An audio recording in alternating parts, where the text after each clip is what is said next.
Hello दोस्तों, आप सभी का एक बार फिर से स्वागत है आपके अपने YouTube चैनल गोले का ज्ञान जीके जी में। और आज के वीडियो में हम रामधारी सिंह दिनकर जी के जीवन परिचय और साहित्यिक परिचय के बारे में चर्चा करेंगे और साथ ही साथ उनकी रचनाओं के बारे में भी जानेंगे। और यदि अभी तक आपने हजारी प्रसाद द्विवेदी, महादेवी वर्मा, जयशंकर प्रसाद और अयोध्या सिंह उपाध्याय हरिऔध जी का जीवन परिचय नहीं देखा है तो उन वीडियोस को भी आप जरूर से देख लें। साथ ही साथ अगर आपने रामधारी सिंह दिनकर जी का परिचय और रचनाओं से संबंधित वीडियो नहीं देखा है तो वो वीडियो भी आप जरूर देखें। उसकी लिंक आपको डिस्क्रिप्शन में मिल जाएगी या फिर आप चैनल पर जाकर प्लेलिस्ट भी चेक कर सकते हैं। तो चलिए दोस्तों, शुरू करते हैं आज के इस वीडियो को।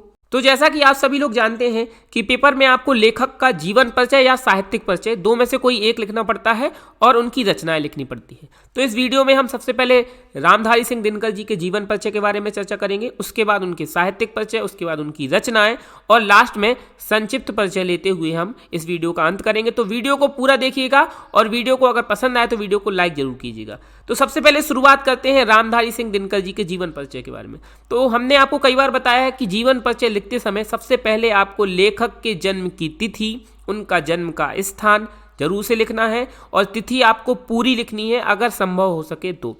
और उसके बाद आपको उनके पिता का नाम, अगर माता का नाम पता है तो माता का नाम, उनका अगर कुछ बचपन का नाम रहा है तो जरूर से बचपन का नाम भी लिखिए और उनकी प्रारंभिक शिक्षा कहाँ से हुई है तो उसके बारे में भी लिखिए। अगर स्वाध्याय से शिक्षा प्राप्त की है तो वो लिखिए। बाद में उन्होंने क्या क्या योगदान हिंदी साहित्य के क्षेत्र में दिया है वो लिखते हुए अंत में उनकी जो उपलब्धियां उन्होंने प्राप्त की हैं, जो सम्मान उन्होंने प्राप्त किए हैं वो सब लिखते हुए लास्ट में आपको उनकी मृत्यु और मृत्यु का स्थान लिखना है। तो इस प्रकार से यही क्रम आपका जीवन परिचय होते हुए रहना चाहिए, लिखते हुए रहना चाहिए। तो चलिए शुरू करते हैं। शुरुआत होती है कि राष्ट्रीय भावनाओं के ओजस्वी, इन्होंने राष्ट्रीय भावनाओं से संबंधित रचनाएं लिखी हैं, इसलिए यहाँ से ही हम इनका प्रारंभ कर रहे हैं कि राष्ट्रीय भावनाओं के ओजस्वी कवि रामधारी सिंह दिनकर जी का जन्म बिहार के मुंगेर जिले के सिमरिया गांव में 23 सितंबर 1908 ईस्वी को हुआ था। तो तिथि बिल्कुल निश्चित लिखनी है डेट के साथ, केवल सन से काम नहीं चलेगा। अगर आपको डेट पता है तो आपका इम्पैक्ट बहुत अच्छा जाता है एग्जामिनर के ऊपर। तो 23 सितंबर 1908 ईस्वी को इनका जन्म हुआ था बिहार के मुंगेर जिले के सिमरिया गांव में। इनके पिता का नाम श्री रवि सिंह और माता का नाम श्रीमती मनरूप देवी था। गांव के विद्यालय से प्रारंभिक शिक्षा प्राप्त करने के बाद, यानी इन्होंने जो प्रारंभिक शिक्षा प्राप्त की वो गांव के विद्यालय से प्राप्त की और इन्होंने मोकामा घाट स्थित रेलवे स्कूल से मैट्रिक की शिक्षा उत्तीर्ण की। तो मोकामा घाट स्थित रेलवे स्कूल से मैट्रिक की परीक्षा उत्तीर्ण की और 1932 ईस्वी में पटना कॉलेज से बीए किया। तो प्रारंभिक शिक्षा इन्होंने जो गांव का विद्यालय थे वहां से प्राप्त की और उसके बाद मोकामा घाट से मैट्रिक की परीक्षा पूरी की और उसके बाद 1932 ईस्वी में पटना कॉलेज से बीए किया, यानी ग्रेजुएशन किया और उसके पश्चात वे एक स्कूल में अध्यापक के रूप में कार्यरत हुए। यानी कि उन्होंने उसके बाद एक स्कूल में अध्यापन का कार्य किया, पढ़ाया भी है। उसके बाद 1950 ईस्वी में इन्हें मुजफ्फरपुर के स्नातकोत्तर महाविद्यालय के हिंदी विभाग का अध्यक्ष नियुक्त किया गया, यानी कि ये एक महाविद्यालय के हिंदी विभाग के अध्यक्ष भी नियुक्त रहे हैं। आगे अगर हम बात करें तो 1952 ईस्वी में इन्हें राज्यसभा का सदस्य मनोनीत किया गया। तो ये इनकी बहुत बड़ी उपलब्धि है, राज्यसभा का सदस्य इनको मनोनीत किया गया। तो ये कुछ बातें हैं जो आपको जरूर से याद रखनी है और अगर आप इनको अपने जीवन परिचय में उतार रहे हैं परीक्षा में तो इससे बहुत अच्छा इंप्रेशन आपका पड़ता है जो आपके टीचर कॉपी चेक कर रहे होते हैं उन पर। तो आगे है कि कुछ समय तक ये भागलपुर विश्वविद्यालय में कुलपति के पद पर भी आसीन रहे। ये बातें आपको जरूर से लिखनी है, ये इनकी उपलब्धियों में से एक है। संस्कृति के 4 अध्याय के लिए 1959 ईस्वी में इन्हें साहित्य अकादमी पुरस्कार से अलंकृत किया गया। तो जरूर से ये बात आप इनके जीवन परिचय में शामिल करके रखेंगे कि 1959 में संस्कृति के 4 अध्याय के लिए साहित्य अकादमी पुरस्कार और 1964 ईस्वी में इन्हें केंद्र सरकार के गृह विभाग का सलाहकार बनाया गया। तो देखिए रामधारी सिंह दिनकर जी के जीवन में बहुत सारी उपलब्धियां नहीं। 1952 में राज्यसभा के सदस्य बने, 1964 में केंद्र सरकार के गृह विभाग का सलाहकार बनाया गया और 1959 में संस्कृति के 4 अध्याय के लिए इनको साहित्य अकादमी पुरस्कार मिला और 1972 ईस्वी में इन्हें उर्वशी के लिए ज्ञानपीठ पुरस्कार से सम्मानित किया गया। तो 1972 में उर्वशी के लिए ज्ञानपीठ पुरस्कार, 1959 में संस्कृति के 4 अध्याय के लिए साहित्य अकादमी पुरस्कार मिला।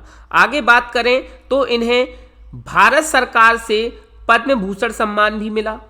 भारत सरकार से पद्म भूषण सम्मान मिला और इन्हें जो पद्म भूषण सम्मान मिला था वो भारत के प्रथम राष्ट्रपति राजेंद्र प्रसाद जी से मिला था। किससे मिला था? 1959 ईस्वी में भारत के प्रथम राष्ट्रपति राजेंद्र प्रसाद जी से पद्म भूषण सम्मान मिला था।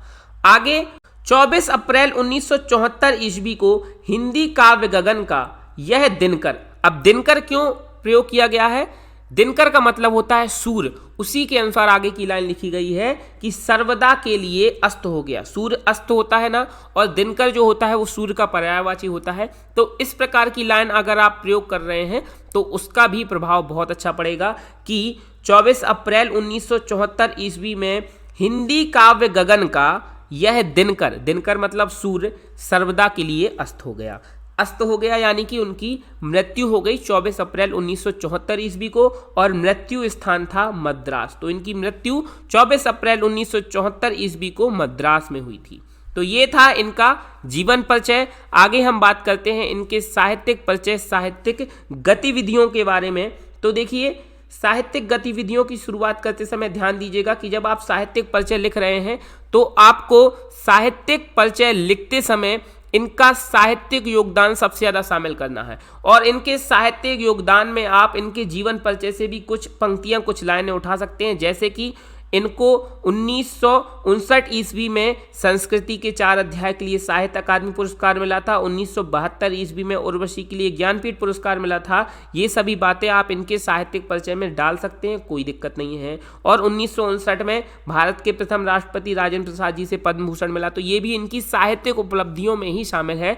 ये सभी बातें आप इनकी साहित्यिक परिचय में जरूर डालिएगा। आगे हम साहित्यिक गतिविधियों के बारे में बात कर रहे हैं, यानी साहित्यिक परिचय के बारे में। तो देखिए, रामधारी सिंह दिनकर छायावारोत्तर काल के थे। तो यहाँ पर छायावारोत्तर काल यानी कि 1938 के बाद का समय जो था, क्योंकि इन्होंने राष्ट्र भावना से संबंधित रचनाएं लिखी हैं और ये स्वतंत्रता प्राप्ति के समय लेखक रहे हैं। इनकी रचनाएं जो सबसे ज़्यादा प्रकाशित हुई हैं वो स्वतंत्रता प्राप्ति के आसपास प्राप्त हुई हैं, यानी कि 1947 के आसपास इन्होंने रचनाएं की हैं। तो ये छायावारोत्तर काल से संबंधित थे। आप सभी जानते हैं कि 1938 के बाद का जो समय है वो छायावारोत्तर काल से संबंधित है और उसी समय पर इन्होंने रचनाएं की हैं। तो रामधारी सिंह दिनकर जी छायावारोत्तर काल के कवि थे, ये बात आपको एक जानने को मिल गई। एवं प्रगतिवादी कवियों में, तो ये प्रगतिवादी काव्यधारा से संबंधित है। प्रगतिवादी कवियों में सर्वश्रेष्ठ कवि थे जो रामधारी सिंह दिनकर जी थे, छायावारोत्तर काल के और प्रगतिवादी कवियों के सर्वश्रेष्ठ कवि थे। दिनकर जी ने राष्ट्र प्रेम, लोक प्रेम आदि विभिन्न विषयों पर काव्य रचना की है। देखिए, राष्ट्र प्रेम पर इन्होंने बहुत सारी रचनाएं की हैं, ध्यान दीजिएगा, लोक प्रेम पर बहुत सारी रचना की हैं और इसी कारण से इनको स्वतंत्रता प्राप्ति के बाद राष्ट्र कवि की उपाधि प्राप्त हुई थी। इन्होंने राष्ट्र प्रेम से संबंधित बहुत सारी रचनाएं की थी, क्योंकि स्वतंत्रता से पहले ये एक विद्रोही कवि के रूप में स्थापित थे और इन्होंने जो काम किया था वो काम ये था कि इन्होंने भारतीय जनता के मन में अंग्रेजों के प्रति विद्रोह भावना उत्पन्न करने के लिए रचनाएं लिखी थी। यानी कि ये रचनाएं लिखते थे, उन रचनाओं को जो भारतीय जनता थी जब वो पढ़ती थी उनके अंदर अंग्रेजों के प्रति विद्रोह उत्पन्न होता था और इसीलिए इनको स्वतंत्रता प्राप्ति के बाद राष्ट्रकवि की उपाधि प्राप्त हुई थी। इन्होंने राष्ट्र प्रेम से संबंधित रचनाएं लिखी हैं। आगे बात करें तो इन्होंने सामाजिक और आर्थिक असमानता तथा शोषण के खिलाफ कविताओं की रचना की। तो वही बात हम आपको बता रहे हैं कि उस समय समाज में जो असमानता फैली थी, शोषण हो रहा था, आर्थिक शोषण हो, सामाजिक शोषण हो, अंग्रेजों द्वारा जो भी शोषण कार्य किए जा रहे थे उसके खिलाफ इन्होंने रचनाएं लिखी और वो रचना भारतीय जनता तक पहुंची। और एक प्रगतिवादी और मानववादी कवि के रूप में इन्होंने ऐतिहासिक पात्रों और घटनाओं को ओजस्वी और प्रखर शब्दों का ताना बाना दिया। तो प्रगतिवादी और मानववादी कवि के रूप में इन्होंने ऐतिहासिक पात्र जैसे कि बहुत सारे ऐतिहासिक पात्रों को शामिल किया और घटनाओं को शामिल किया और अपनी रचनाओं में उतारा। ज्ञानपीठ पुरस्कार से सम्मानित उनकी उर्वशी की कहानी मानवीय प्रेम, वासना और संबंधों के इर्द गिर्द घूमती है। तो उर्वशी के बारे में भी अगर आप देना चाहें तो साहित्यिक परिचय में डाल सकते हैं कि उनकी जो उर्वशी रचना है उसकी कहानी मानवीय प्रेम, वासना और संबंधों के इर्द गिर्द घूमती है। तो ये इनका साहित्यिक परिचय है। इसमें मैंने आपको बताया कि आप इनकी जो उपलब्धि रही हैं, जैसे कि 1972 ईस्वी में उर्वशी के लिए ज्ञानपीठ पुरस्कार और 1959 ईस्वी में संस्कृति के 4 अध्याय के लिए साहित्य अकादमी पुरस्कार, 1959 में पद्म भूषण, ये सभी चीज़ें भी आप इनके साहित्यिक परिचय में यानी कि साहित्यिक गतिविधियों में शामिल कर सकते हैं।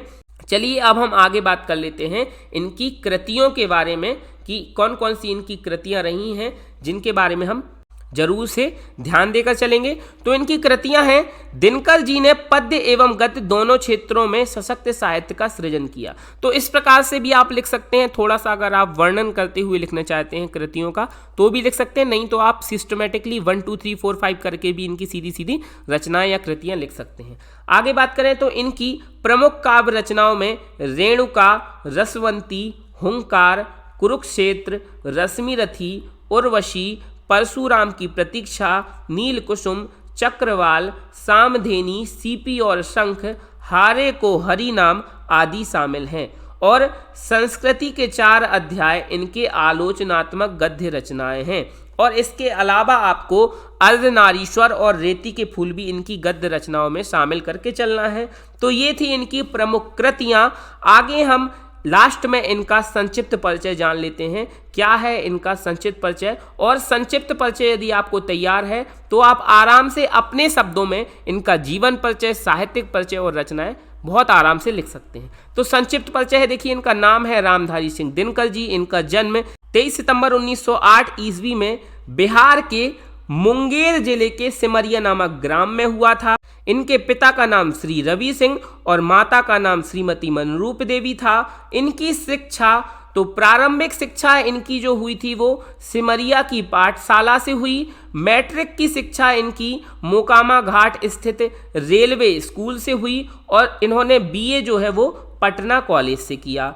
आगे अगर हम इनकी कृतियों की बात करें तो इनकी कृतियां हैं, काव्य रचनाओं में हैं रेणुका, रसवंती, हुंकार, कुरुक्षेत्र, रश्मिरथी, उर्वशी, परशुराम की प्रतीक्षा, नील कुसुम, चक्रवाल, सामधेनी, सीपी और शंख, हारे को हरि नाम, ये इनकी काव्य रचनाएं हैं। और इनकी गद्य रचनाएं हैं संस्कृति के 4 अध्याय जो कि एक आलोचनात्मक ग्रंथ है, और अर्धनारीश्वर और रेती के फूल भी इनकी गद्य रचनाएं रही हैं। आगे हम बात करते हैं इनकी उपलब्धियों के बारे में।